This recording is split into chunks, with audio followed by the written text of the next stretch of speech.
Halo.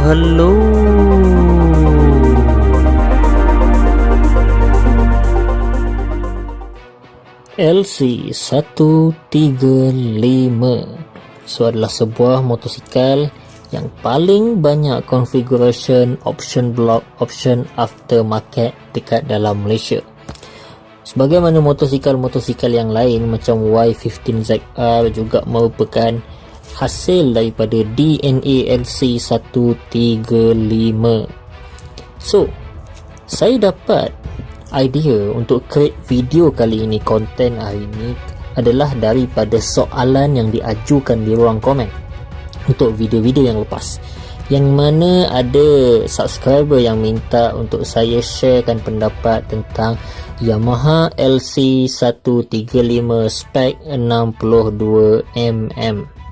Okay, so saya berpendapat kalau saya sekadar bercerita 62mm punya spek, benda tu mungkin agak lame, benda tu mungkin agak biasa. So untuk tambah menarik, saya buat satu konten yang bertajuk Resepi LC135 Blok 62 yang mampu menewaskan LC135 spek Blok 65. Seperti yang sedia maklum, boleh dikatakan semua orang pengguna-pengguna LC135 tahu yang LC135 ni dia punya blok aftermarket ada banyak jenis, ada banyak saiz. Bermula dengan blok standard saiz 54, kemudian boleh di-upgrade kepada blok FZ saiz 57, kemudian boleh di-upgrade kepada blok yang lebih besar daripada aftermarket saiz 60, kemudian upgrade lagi jadi 62 ataupun 63, seterusnya 65, the latest one 68 dan 70mm. So kalau kita rumuskan dekat sini, kita boleh kata yang blok 54 tu adalah level yang orang kata base ataupun dia standard punya mode, manakala 57 stage 1, 60 stage 2, 62 dan 63 adalah stage 3 dan 65 punya blok adalah stage keempat. So untuk membandingkan antara stage 3 dengan stage 4, blok 62 dengan blok 65, yang mana satu lebih berkuasa? Of course blok 65 akan lebih berkuasa. Tapi menariknya konten kali ini adalah bagaimana kita nak buat motosikal LC135 yang dah pun menggunakan spek 62 untuk menyaingi motosikal blok 65 tanpa perlu diorang tukar blok, naikkan sisi kepada spek yang lebih besar. LC135 kalau kita nak modified, kita dah guna spek 62. Untuk kita upgrade kepada spek yang lebih besar 65, of course lah, perkara pertama yang kita kena tukar adalah kita kena tukar blok. Dan bukan blok sahaja, kita kena masukkan juga piston baru. Dan apabila piston baru, kita kena usik bahagian kawah head.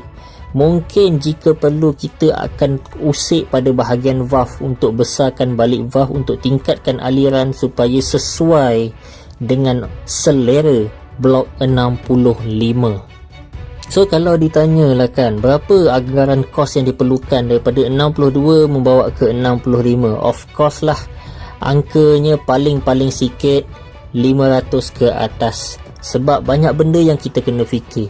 Mungkin carburetor yang dah sedia ada tak cukup untuk tampung blok 65, head tak cukup untuk tampung blok 65, macam-macam perkara lagi memang dah tak cukup. So untuk kita tingkatkan kekuatan enjin, performance enjin 62 ni, ada dua point yang boleh saya senaraikan.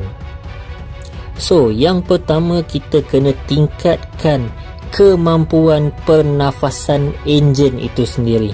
Itu poin yang pertama. Dan poin yang kedua adalah meringankan operasi enjin itu sendiri. Blok 65 kalau compare dengan 62, dia akan mempunyai kekuatan top end yang lebih kuat daripada 62. So untuk blok 62 menyaingi 65, kita perlu memperbaiki, menambah baik pernafasan enjin itu sendiri, supaya kita dapat performance ataupun top end yang boleh menyaingi blok 65. So apa yang perlu kita ubah untuk meningkatkan pernafasan enjin? Yang tu akan saya ceritakan sekejap lagi, manakala point untuk meringankan operasi enjin itu adalah kalau kita nakkan top end yang kuat, mungkin terpaksa kita melupakan pick up enjin pada peringkat low RPM. So untuk mengurangkan bebanan, untuk mengurangkan kesan negatif terhadap modifikasi kita menyebabkan pick up tak kuat, kita perlu ringankan operasi. So, apa benda yang kita kena buat? Akan saya ceritakan sebentar saja lagi. Kos modifikasi yang saya boleh bagi tahu ni boleh dianggap lebih murah lah daripada kos kita tukar kepada spek blok 65. Sebab apa? Kita hanya touch pada lebih kurang 2 bahagian bahawa 3 bahagian sahaja. So yang pertama kita akan usik pada bahagian carburetor, yang kedua kita akan usik pada bahagian bearing, yang ketiga kita akan set up balik untuk final drive sprocket ratio. So yang pertama, meringankan operasi. Apa yang saya cadangkan adalah nak tak nak kita kena turun enjin. Kita kena tukar bearing yang sedia ada kepada bearing yang lebih ringan. So, bearing yang lebih ringan, kalau kita nak spek yang terlampau ringan, of course lah kita akan pakai bearing yang fiber. Tapi bearing yang fiber ni of course lah jangka hayatnya tidak lama. Jadi kita perlulah pakai bearing yang masih lagi bersih ataupun mempunyai ketahanan yang baik untuk jarak jauh, boleh running long distance. Dalam masa yang sama, kalau kita comparekan balik dengan bearing yang standard, ianya lebih ringan. So bearing mana yang kita kena tukar? Sebenarnya ada banyak bearing lah. Kalau kita tengok pada bahagian sport ring pun ada bearing, transmission ada bearing, crankshaft pun ada bearing. So kalau kita ada bajet yang agak kurang, apa yang kita perlu buat adalah cukuplah sekadar untuk kita menukar bearing pada bahagian crankshaft. So crankshaft dia ada 2 bearing kiri kanan, kita boleh tukar bearing yang itu. Okay, so bila kita dah tukar bearing tu settle, kita akan dapat rasakan putaran enjin tu lebih ringan daripada biasa. Dan of course lah, kesan negatif dia apabila kita pulas throttle, kita akan dengar bunyi zing-zing dekat bahagian enjin. Itu adalah bunyi bearing apabila kita dah tukar bearing kepada bearing yang lebih ringan. Jarak antara berbola tu lebih jauh, jumlah geseran lebih kurang, resistance lebih kurang. Of course lah, enjin lebih ringan dan dia akan keluarkan bunyi sedikit. So apa kesan dia apabila kita tukar bearing ni? Kita akan nampak pick up motosikal lebih baik dan jarak yang diperlukan untuk kita mencapai top speed adalah lebih pendek. Sebagai contoh lah, kita memerlukan lebih kurang 2 km untuk dapatkan top speed 140 membawa 160.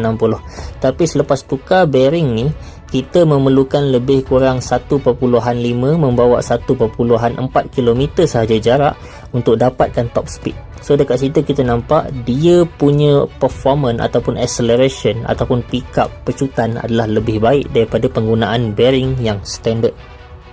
So kita dah pun dapat menyelesaikan masalah blok 62 pick up tak mampu menyaingi blok 65. So dengan ada bearing ni, kita tak perlu tukar blok, kos pun agak rendah compare dengan tukar spek.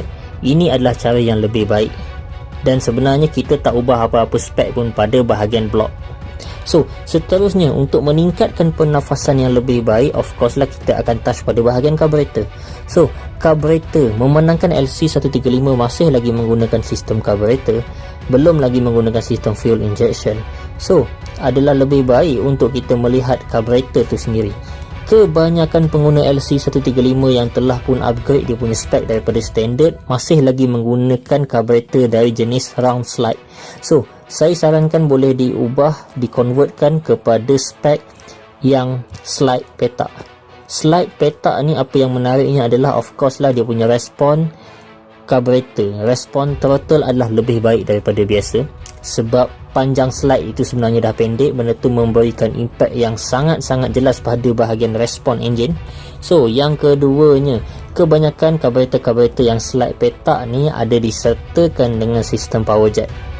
So sistem power jet Apa yang menarik dekat sistem powerjet adalah ianya akan memberikan suntikan minyak yang lebih pada bahagian apabila kita dah full throttle, yang mana apabila kita full throttle, kita rasa motosikal kita kekurangan top end berbanding dengan motosikal yang dah spek 65, kewujudan powerjet tu akan cover balik. Yes, kewujudan powerjet akan cover balik ke top speed ataupun top end yang dah hilang. So basicnya peak power kita pada full throttle adalah lebih besar. So hasil combo penggunaan carburetor slide petak powerjet yang telah kita set up balik, lepas tu kita letakkan dengan bearing yang lebih baik, lebih ringan. Kita kecilkan lagi final drive iaitu sprocket ratio. Yes, apa yang menarik adalah kita akan dapat mengimbangi balik terlebih pickup dan sebagainya dengan cara mengecilkan sprocket. Dan of course, sprocket yang kecil akan memberikan top speed yang lebih baik pada peringkat full throttle. So adakah apa yang saya bagi tahu ni akan boleh beat spek block 65? Apa yang saya boleh katakan, ini adalah spek yang kalau kita polish betul-betul boleh menyaingi dan boleh menewaskan block 65. Tapi kalau motor yang block 65 pun buat benda yang sama apa yang kita ceritakan ini, ceritanya bye bye. So sekian daripada saya untuk video kali ini. Nantikan untuk video-video yang akan datang. Boleh sharekan komen-komen anda, pendapat anda, atau ada apa-apa yang anda nak tanya di ruang komen. Semoga berjumpa lagi di video-video yang akan datang. Bye-bye.